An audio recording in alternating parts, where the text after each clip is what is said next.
Hey there, nerds. Jimmy Palmquist here, and I just wanted to talk a little bit about how we lost a legend, an acting legend, in Alan Rickman, and very sad. He's obviously phenomenal talent, and honestly, I think in some ways underrated. I'm not sure he got all the credit he should have gotten. Case in point, he never got an Academy Award, which is odd, especially considering how talented he was. But going back over his films, and this was unexpected, so I didn't expect to be doing this, I noticed he was in a lot of ensembles, so I almost wonder if it's not that he was hidden because you knew he was such a talent, but it almost was taking for granted, I guess I'd say. But I wanted to make it a point that I don't want to mourn the loss of Alan Rickman. It's very sad, but I'd rather celebrate the fact that we got to have his films. So I made my top 5 list of Alan Rickman films, and these are in no particular order. There is one caveat. I wanted to make sure that I did give a mention to the Harry Potter series. I'm not a Harry Potter fan. I got started with the first 2 movies, which I thought were awful. I have not read the books. I've seen other movies in the series here and there. My son is a huge fan of the books and the movies. He is now 10, but I think he finished them up when he was 8, maybe 9, and loved them. Just loved them. So I know a lot of the stories. I specifically know Professor Snape's character arc and what he accomplished, and I want to give a shout out to that. Even though I'm not a fan of the series, I understand what he did for the series, so I do want to give a shout out for that, but it will not be on my list. So coming in, I don't really know particular order, but my first choice to get on the list would have to be Robin Hood. Being the sheriff of Nottingham, playing that so dramatically over the top, which was perfect. This is what we needed. And again, we have a pretty star-studded cast for this, I think it was early 90s film. We've got Kevin Costner, Morgan Freeman. I love Christian Slater, Mary Elizabeth Mastrantonio, and one of the coolest villain voices of all time, Michael Wincott. He stood out, and it was because he played the character to a role of overacting, being ridiculous, and that's exactly what the role needed as the antithesis to Kevin Costner. So Robin Hood, the movie itself doesn't exactly stand the test of time. It's still highly entertaining, but it's for sure entertaining for Alan Rickman's character. I think he was fantastic. Next up, Galaxy Quest. This movie is perfect. And I'm not sure why it wasn't bigger. I really think that Star Trek has needed to be lampooned for a very long time. And I think they accomplished this in spades with Galaxy Quest. And of course, Alan Rickman is one of the best pieces in this ensemble cast. Again, great cast. We have Tim Allen, Sigourney Weaver, Sam Rockwell, Justin Long, even Rainn Wilson before anything was going on. But it was just a great part for him in that he's playing, I believe his character's name, Alexander Dane, and he is a very well respected English actor. He's British, and he's had curtain calls for his performances in Shakespeare, and just phenomenal. But now he's best known for this alien character, Dr. Lazarus, and he hates it. He hates going to the cons. He feels like he's slumming and doesn't like that he's not being a respected actor at all times. And it's just perfect to see this character go from disdain for being known for this to, at the very end, I think, loving this character that he is and embracing it, who he is. And I think it's a great role. I think Alan Rickman plays it perfectly. And just his interaction with Grabthaw's hammer, and just the opening where they're at the con and he's sitting there grabbing the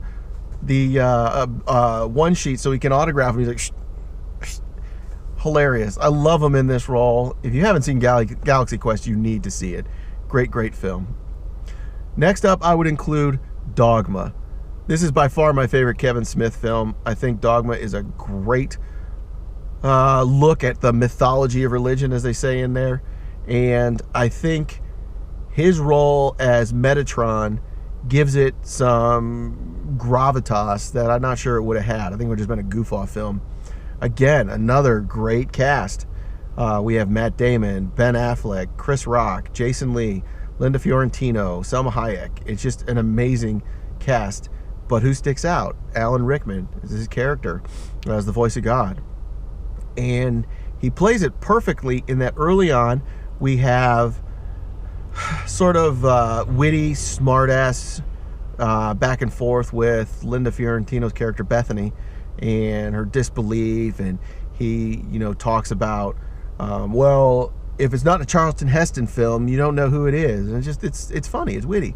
But then by the end, when he's having a very, actually leads us into the third act, a very serious conversation with Bethany about her lineage, specifically how Metatron had to break the news to Jesus Christ who he was, and that who his father was, and that his father couldn't do it, and it broke his heart. And it's just a very touching moment in a very comical movie. I was very impressed with how Alan Rickman pulled that off, and it really is. It almost brings a tear to my eye every time I see that scene. Very touching, and I'm not sure many actors could have pulled it off, but Alan Rickman nailed it, as you would expect. Next up, I would include this awesome British film. It's a comedy, and I caught it just by chance at a film festival. Not exactly sure even how I got into the theater for this one. Like, why was I going to this? But it's called Blow Dry. Again, another great cast, mainly Brits. We have Bill Nye, Natasha Richardson, Rachel Griffiths, and for some reason, we have Josh Hartnett and Rachel Lee Cook. They're not bad. Don't let that turn you off. The film is hilarious. It's about Alan Rickman plays a character, Phil, who was once upon a time at the top of the hairstyling world, and now he just owns a barbershop in his local town because of an incident that occurred with his wife and his wife's now girlfriend/wife. And she was actually the model at the time. So very awkward there. They're all in the same small town. They have a son together who's played by Josh Hartnett. And the local town where they live is holding the world championship hairstyle design. Forgive me, I don't know this world. But holding the championship, and lo and behold, his main competitor, Bill Nye, comes into town. And what's going to happen? It's a great comedy. Once again, very, very touching moments. Essentially, Phil is there to save the day. And really, a great father-son story, a great family story, non-traditional family story. Just a great story with a lot of comedy. If you have not seen Blow Dry, and I would not be surprised if you haven't, go look it up. Check it out. It's a great film. So that's 4 films. That means there's 1 left. What could it be? Well, of course, it's our introduction to Alan Rickman, the first time most American audiences have seen him, Hans Gruber in Die Hard. What a great character. Commonly referred to as a terrorist, I rather refer to him as a bank robber from West Germany. That's how old that film is. How weird is that? Just played a very great villain that wasn't just one-dimensional. At this time in the 80s, we were having Sly Stallone and Arnold Schwarzenegger in films where we almost didn't meet the bad guy, but we knew of the bad guy in films like Commando and Rambo. Even you can, I guess, account like Predator sort of thing. And the bad guy was just kind of one-dimensional, and we knew that the good guy was going after him. Well, in this one, we see Hans Gruber working and what he's going to accomplish, and the fact that there's an intricate plot, and that he's not there to be a terrorist, but that's what he's trying to convince the police and the FBI that he's doing. He's actually there to rob the Nakatomi building, which I believe was like $600-some million, and then they would be on a beach collecting 20%. Just a perfect acting character, and one of my favorite scenes, Bruce Willis is on the roof. Hans Gruber goes up to check the detonators, and they meet each other for the first time in the film. And Hans Gruber, we've heard his German accent throughout in English, and he's up on the roof, and all of a sudden, boom, he turns to an American accent. And Bill Clay. And you're like, wow, this dude is awesome. Awesome. Phenomenal actor. Again, if you haven't seen these 5 films, check him out.